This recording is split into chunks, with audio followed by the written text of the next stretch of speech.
What 5 factors can influence whether a scar becomes pathological? Hi, my name is Erin from the Mastectomy Guide here on our countdown for our upcoming Science of Scar Tissue course happening in Vancouver, September 22nd, 23rd. And these little choice tidbits are giving you a sneak peek of what you can expect in our course coming up.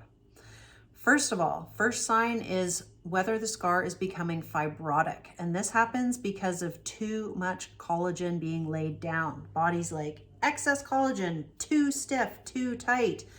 This is not good for a healthy scar. Second, are there adhesions, things that are sticking together?